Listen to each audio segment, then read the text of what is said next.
नमस्कार साथियों, मैं हूं डॉक्टर अखिलेश पांडे। स्वागत है आप सबका पाठशाला नौकरी के इस हमारे यूट्यूब चैनल पर, जहां हम सभी बात करते हैं केवल और केवल हिंदी विषय से कैसे टीजीटी पीएचडी बना जाए।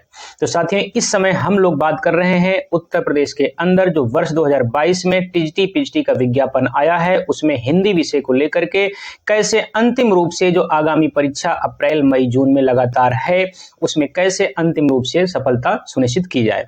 इसी क्रम में हम सब बात कर रहे हैं इस समय भक्ति काल के अंतर्गत संत साहित्य कल के वीडियो की सीरीज में हो चुका था। आज होना है आज के भक्ति काल के भाग संख्या 4 में सूफी साहित्य, जहां आज की इस वीडियो में मिलने वाला है साथियों 25 प्रश्न महत्वपूर्ण, वो भी भक्ति काल के सूफी साहित्य से। तो आइए देखते हैं बिना किसी देरी के कि वो 25 महत्वपूर्ण प्रश्न कौन है जो आपको परीक्षा में सर्वोच्च अंक दिला सकते हैं, जो इस परीक्षा में इस प्रश्न के माध्यम से आपको अंतिम रूप से चयनित होने की सुनिश्चित जो है आपको एक धारणा बना सकते हैं। साथियों, वीडियो में आगे बढ़ें उससे पहले आप सबसे गुजारिश है, आग्रह है कि हमारे चैनल को आप अपना सहयोग दीजिए, स्नेह दीजिए। करना कुछ नहीं है, आपको थोड़ा सा सेकंड निकाल करके अपने यूट्यूब पे जो सब्सक्राइब का बटन है हमारे चैनल को, उसको सब्सक्राइब कर दीजिए। और जो भी हिंदी विषय से जुड़े हुए आपके संपर्क में हैं, जो तैयारी कर रहे हैं, उनको आप शेयर कर दीजिए। उनसे आग्रह करिए कि महत्वपूर्ण और योजनाबद्ध तरीके से रणनीति बना करके सफलता के लिए एक कदम है, इस चैनल को सब्सक्राइब करें। तो साथियों, आइए देखते हैं वो 25 महत्वपूर्ण प्रश्न कौन से हैं। साथियों, सबसे पहले बात कर रहे हैं हम, हेडिंग पड़ी हुई है भक्तिकाल भाग 4 सूफी साहित्य। साथियों, हमने पीछे आदिकाल को अपनी इस प्रैक्टिस श्रृंखला की सुविधा के अनुसार 8 खंडों में बांटा था। वैसे भक्तिकाल को हमने पहले भाग में देखा था, भक्तिकाल का जो दार्शनिक पृष्ठभूमि है। उसके बाद दूसरे खंड में हमने लिया था संत साहित्य, जहां पे 25-25 प्रश्न की 2 श्रृंखलाएं बनाई, खंड आर और खंड बा। तो आज हम सूफी साहित्य शुरू कर रहे हैं। संत साहित्य हो चुका है। सूफी साहित्य में जो पहला प्रश्न है, हिंदी का प्रथम सूफी कवि कौन है? मुल्ला दाऊद हैं, जायसी हैं, मुल्ला वजही हैं या कुतुबुन हैं? तो सर्वमान्य मत जो है आपका साथियों, वो आपका है मुल्ला दाऊद का। किसका है? मुल्ला दाऊद का। तो ये आपका उत्तर मुल्ला दाऊद सही हो गया साथियों। आइए दूसरा प्रश्न देखते हैं, सूफी काव्य पद्धति का अंतिम ग्रंथ कौन सा है? यूसुफ जुलेखा, पद्मावत, मृगावती या इंद्रावती? तो ये यूसुफ जुलेखा है साथियों। ये आपका जो उत्तर प्रदेश लोक सेवा आयोग से जीआईसी पीजीटी की परीक्षा होती है, उसमें एक बार पूछा गया था। इस प्रश्न का सामना मैंने खुद किया था। शेख नवाब करके, नवाब शेख करके एक हैं, उनकी ये रचना है साथियों। सूफी कवियों का सबसे प्रिय अलंकार क्या है साथियों? वक्रोक्ति है, समास उक्ति है। साथियों, 2 ऑप्शन और देखें, हम यही आपको बता दें, जो सूफी थे वो मुस्लिम इस्लाम धर्म को लेकर कट्टर नहीं थे, बड़े सहज ढंग से अपनी बातें करते थे, समास उक्ति शैली में अपनी बातें करते थे, जिससे प्रभावित होकर के लोग इस्लाम धर्म जो है स्वीकारने लगे थे। उनकी एक परंपरा बन चुकी थी। तो ये लंबा कॉन्सेप्ट है, जब हमें आप लोग मौका देंगे इस प्रकार की बातचीत करने का। मौका देने का मतलब ये है कि मैंने कहा था जिस दिन 500 सब्सक्राइबर हो जाएंगे उस दिन हम आपको एक एक विषय को लेकर गंभीरता से चर्चा करेंगे। किंतु आज इतना हिंट कर दे, यहाँ पे बताना मेरा उद्देश्य है कि इसका आपको सूफी कवि जो है वो बात किस में करते थे? समास उक्ति में करते थे। तो साथियों, आइए आगे बढ़ते हैं। अगला है प्रश्न, सूफी प्रेमाख्यानक रचनाओं की भाषा कौन सी है? अवधी में, ब्रज में, बुंदेली में या खड़ी में? बिना किसी सोचे समझे, बिना किसी संकोच के आप जहां जहां बात आएगी वहां वहां सूफियों की, वहां वहां आप अवधि लगा देंगे साथियों। प्रेम मार्गी कवि निम्न में से कौन सा नहीं है? सूरदास, जायसी, मुल्ला दाऊद, मंझन? तो पहला ही ऑप्शन जो था वो सूरदास। सूरदास भक्ति काल के हैं और सगुण परंपरा के एक प्रमुख कृष्ण भक्ति काव्य के हैं कवि हैं। इनमें से सूफी काव्य धारा के कवि कौन नहीं है? मुल्ला दाऊद, जायसी, नाभादास, कुतुबन? तो साथियों, ये नाभादास नहीं है, बाकी सभी हैं। अगला प्रश्न है, प्रेमाख्यान काव्य परंपरा सूफी कवियों का मुख्य दर्शन क्या है साथियों? ये बड़ा महत्वपूर्ण प्रश्न है, लगातार पूछा जाता है। तसव्वुफ है, हनफी है, अहले हदीस है, अहमदिया है? तो ये तसव्वुफ जो है आपका यही उत्तर है साथियों, ध्यान रखिएगा। अनहलक मैं ही ब्रह्म हूं की घोषणा किसने की थी? जायसी ने, मंसूर हल्लाज ने, अमीर खुसरो ने या कबीर ने किया था? तो ये जो ऑप्शन बी है मंसूर हल्लाज, इन्होंने ही किया था अनहलक। वैसे पूरे सूफियों के बारे में कहा जाता है, लेकिन उद्घोषणा इन्होंने किया था। आचार्य रामचंद्र शुक्ल ने प्रेमाख्यान परंपरा का हिंदी प्रवर्तक यानी प्रथम कवि शुक्ल के अनुसार, वैसे तो सर्वमान्य मुल्ला दाऊद है, लेकिन शुक्ल जी के अनुसार किसे शुक्ल जी मानते हैं कि यहाँ पे कुतुबन है, देवदास है, मुल्ला दाऊद है, असाइद हैं, तो मुल्ला दाऊद सर्वमान्य है, लेकिन शुक्ल जी के अनुसार जब पूछे तो कुतुबन। इनकी एक प्रसिद्ध रचना है मृगावती। कुतुबन के गुरु कौन थे? दादू थे, शेख सलीम थे, या दो ऑप्शन आइए और देखते हैं, शेख बुरहान थे या सुंदरदास थे साथियों। तो इनके कौन थे? शेख बुरहान, आप इनका उत्तर लगा सकते हैं साथियों। कह रहे मृगावती के लेखक कौन है? अभी अभी मैंने बता दिया था, तो बिना किसी देरी के आप मंजन, कुतुबन, जायसी, नूर मोहम्मद, तो आप कुतुबन को आप लगा दीजिएगा। मुल्ला दाऊद की भाषा कैसी थी? पश्चिमी परंपरा से समृद्ध शैली थी, साहित्यिक अवधि थी, या फिर पहाड़ी मिश्रित अवधि थी, या ठेठ अवधि थी? तो जो मुल्ला दाऊद की भाषा थी साथियों, वो साहित्यिक ना होकर के ठेठ थी। अवधि तो है, लेकिन साहित्यिक या ठेठ कैसी है? ठेठ अवधि है।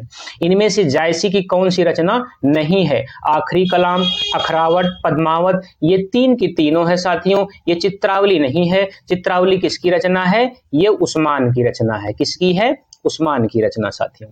करें मधुमालती की रचना कौन है? मंजन है, कुतुबन है, दो ऑप्शन और आपको दिखा देता हूं, जायसी है या मुल्ला दाऊद है? तो ये मंजन है, पहला ही ऑप्शन सही होगा, मंजन है। कौन है? मंजन है।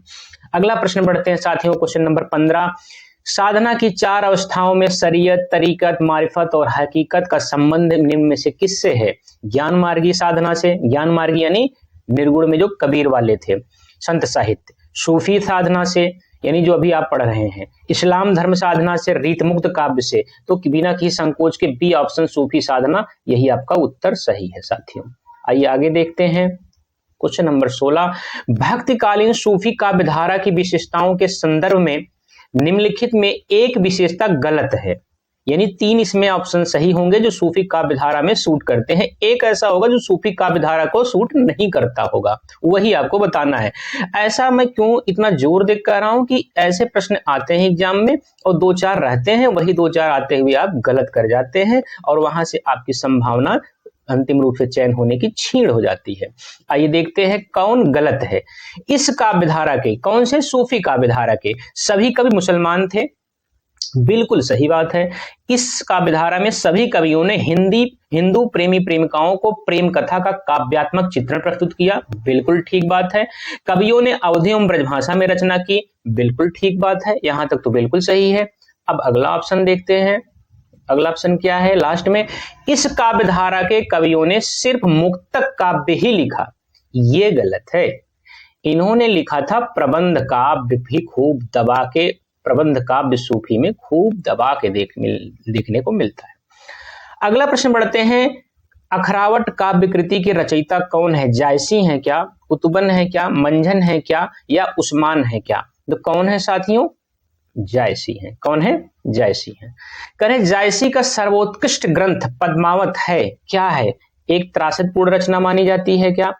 मुक्तक काव्य, गेय काव्य यानी गीत काव्य, या आत्म वक्तव्य? इसका पहला ऑप्शन, यानी इसे एक त्रासदपूर्ण रचना माना जाता है। क्या माना जाता है? त्रासदपूर्ण रचना माना जाता है। पद्मावत किस भाषा में लिखा गया था? अवधी में, ब्रजभाषा में, खड़ी बोली में, फारसी में? इस प्रश्न को आप लोग उत्तर बता सकते हैं क्या? बड़ा ही सरल है, अभी भी हम लोगों ने चर्चा किया हुआ है। क्या हो सकता है? मैंने शुरू में बता दिया, सूफियों की जो भाषा थी वो अवधी थी। कैसी थी? अवधी। तो पद्मावत भी तो इसी में है जायसी की। पद्मावत की विधा क्या है? प्रबंध काव्य है क्या?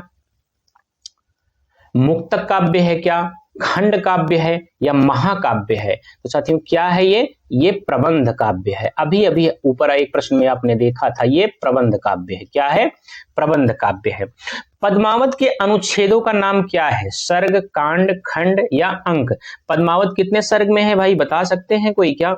ये आपका, या कितने कांड में है या कितने खंड में है, कोई बता सकता है क्या? तो ये खंड में है साथियों। कितने में है? खंड में से।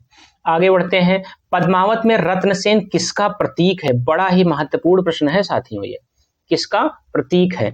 मन का, बुद्धि का, अहंकार का, हृदय का? किसका है? मन का है। किसका है? पद्मावत में पद्मिनी किसका प्रतीक है? किसका प्रतीक है? साधक का, शैतान का, परम सत्ता का या प्रकृति का? परम सत्ता का है। बिना कुछ सोचे इसको रट डालिए। पद्मावत को समासोक्ति किसने कहा? गणपति चंद्र गुप्त ने, आचार्य रामचंद्र शुक्ल ने, माता प्रसाद ने, रामकुमार वर्मा ने। तो रामचंद्र शुक्ल ने कहा।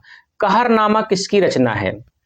मुल्ला दाऊद की, सूरजदास की, कुतुबन की, किसकी है साथियों? अगला ऑप्शन लास्ट वाला देख लेते हैं, जायसी की। तो ये है रचना किसकी? जायसी की। यही आपकी उत्तर सही है। तो साथियों ये हो गए महत्वपूर्ण 25 क्वेश्चन, लेकिन इसका ये मतलब नहीं सूफी साहित्य से आपके प्रश्न खत्म हो गए। साथियों मैंने कल भी कहा था, आज भी कह रहा हूं कि संत साहित्य, सूफी साहित्य, आगे आप पढ़ेंगे राम काव्य, कृष्ण काव्य, इनको 25 प्रश्नों में आप समेट नहीं सकते हैं। ये ऐसे कालखंड है जहां सब कुछ जानना पड़ेगा। यानी एक एक खंड से अगर आप बनाए 70 60 प्रश्न बनते हैं। तो साथियों सूफी काव्य का अगला 25 प्रश्नों का खंड अगले वीडियो में फिर से मिलेगा। तो आज के लिए इतना ही 25 प्रश्न, आगे और 25 प्रश्नों में सूफी काव्य को विस्तृत रूप से कवर करने का प्रयास करेंगे। आज के लिए इतना ही। आप सब ध्यान से पढ़िए और इसको खूब सॉल्व करिए, अंतिम रूप से आपका चयन हो, ये हमारी शुभकामनाएं हैं, हमारी इच्छा है और इसके लिए हम लगातार आप सबके बीच में बने हुए हैं। बस करना यह है कि हम आपके बीच में लगातार बने रहें। इसके लिए आप सबका सहयोग बहुत जरूरी है। आप हमारे चैनल को सब्सक्राइब करें, स्नेह दें, प्यार दें, ताकि हम इसी ऊर्जा और हौसला के साथ काम करते रहें। बहुत बहुत धन्यवाद। अपना खूब ख्याल रखें। नमस्कार। मिलते हैं अगले वीडियो में, तब तक के लिए